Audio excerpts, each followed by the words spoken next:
ya menurut agama yang percaya kita masing-masing. Silakan dipimpin. Baik, maaf sebelum kita mulai kita belajar hari ini, ada baiknya kita berdoa untuk keselamatan masing-masing. Berdoa dipersilakan.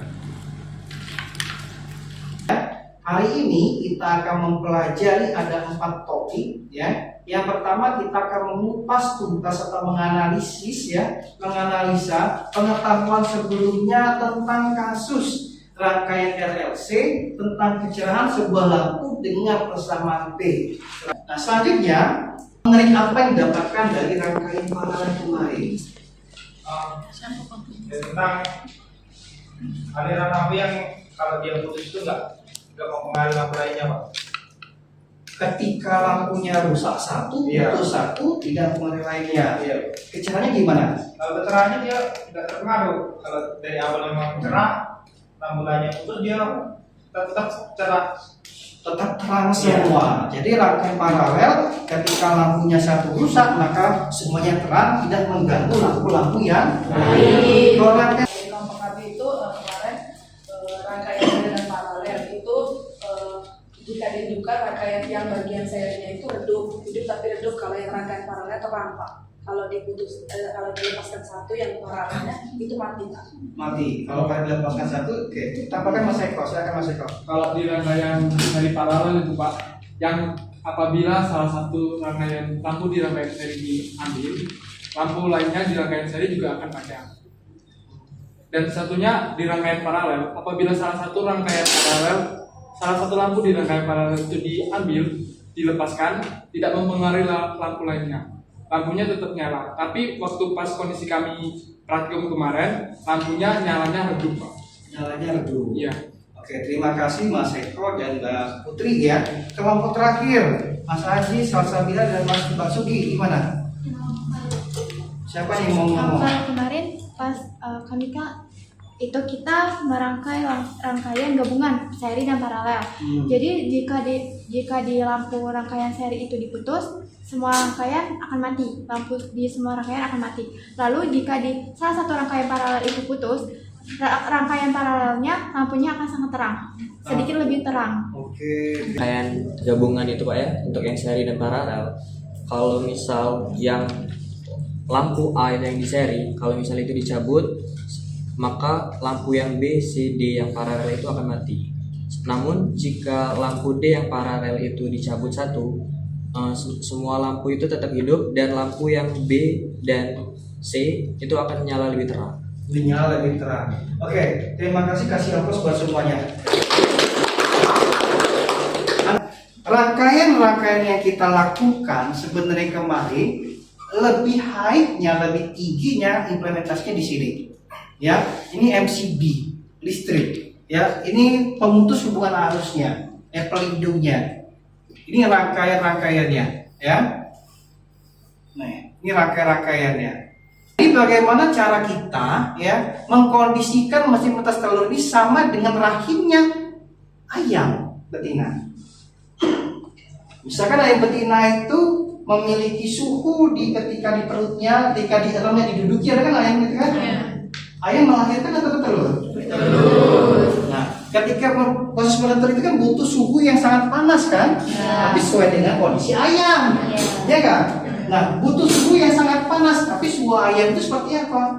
Misalkan 50 derajat Celcius.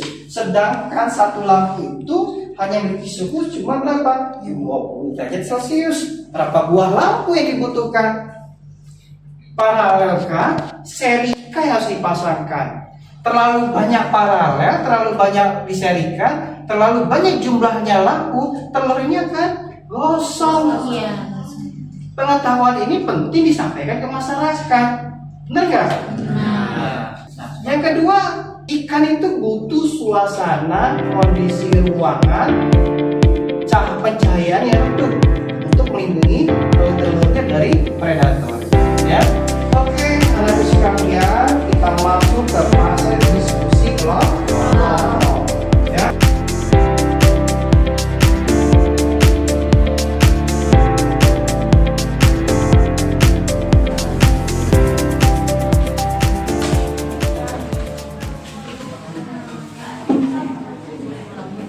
Kalau biar tidak terlalu gosong, tidak terlalu panas, caranya pakai apa? Ada yang seri, ada yang paralel, ya kemarin. Biar nggak terlalu gosong, gimana caranya? Nah, inovasi apa yang harus kita gunakan ini kondisi kelembapan? Pakai apa? Sebelumnya buat analisa perhitungannya. Ada berapa buah lampu dengan suhu sekian, ya? Di satu buah lampu ini berapa butuh buah lampu? Gimana cara kontrolnya? Di masyarakat biasanya kalau suhu pakai apa dia? Tidak terlalu panas. Dia pakai handuk basah dan kalau terlalu direndam nanti bahaya, tentunya nggak jadi. Bagaimana yang terkontrolnya? Samping-sampingnya nggak akan di atas atau gimana? Itu kan pikirkan, ya. Cari. Jadinya akar 4, akar dari 4 itu kan 2. Nah ini, jadi ini dibagi ini. Nah karena ini akar tidak ada ini untuk pengalinya. berarti tidak dikaliin cuma 0,12 akar.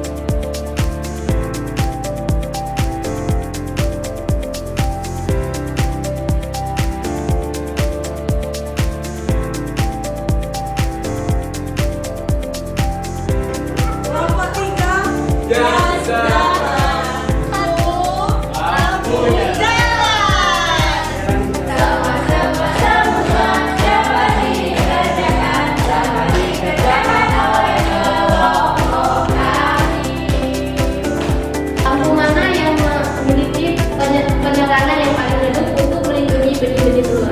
Di sini kita akan melihat watt mana yang paling kecil untuk melindungi benih-benih telur. Di sini kita dapat melihat watt yang paling kecil yaitu di daerah XL. Dalam kasus ini kami menggunakan rangkaian seri. Namun di sini juga kita bisa menggunakan rangkaian paralel. Namun perlu diingat bahwa rangkaian paralel itu memiliki pencahayaan yang terang. Yang keempat, lampu yang menyala dari terang redup adalah lampu 4, 2, 3, dan 1. Yang dilakukan oleh Pak Yasmin tentang rangkaian listrik ya. Insya Allah menarik sekali karena memang pembelajaran yang dilakukan itu dikaitkan dengan dunia nyata ya, masalahnya yang diambil. Dalam case itu tadi ya harus ada proses untuk menggali ya. Menggali pengetahuan awal sebelumnya. Setelah persepsi kelamaan mungkin bisa di kegiatan awal itu Pak ngerasa itu sudah kegiatan inti ya. Yang S11 ini kan sebagai kemampuan tinggi tidak juga mengajak yang kemampuan rendah tadi. Nah untuk yang S16 ini kemampuan rendah itu kan Pak kategorikan kemampuan rendah, tapi kalau menurut saya setelah saya melakukan observasi tadi ternyata si Linda Kurnia ini tidak kemampuan rendah karena dia mampu mengajak teman kelompoknya yaitu S8 untuk berdiskusi atau bekerja pada saat mereka berdiskusi tadi.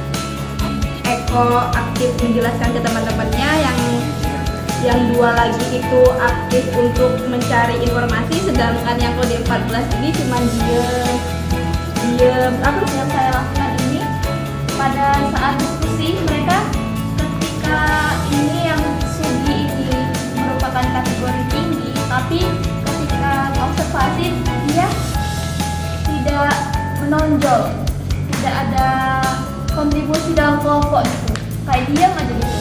Jadi waktu saat mereka si Sugi ini menulis, misalnya ini menemukan permasalahan yang ada pada soal jawaban yang ditulis oleh Sugi.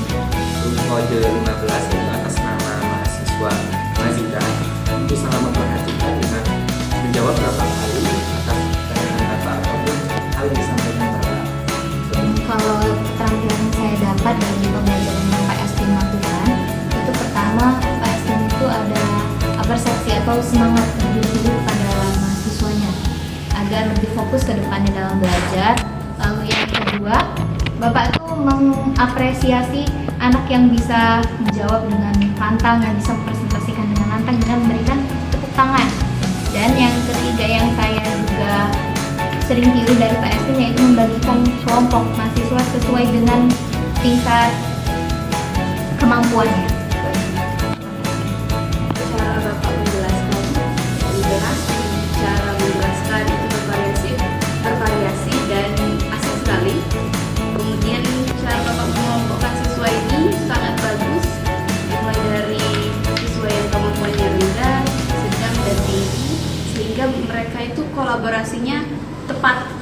bagus.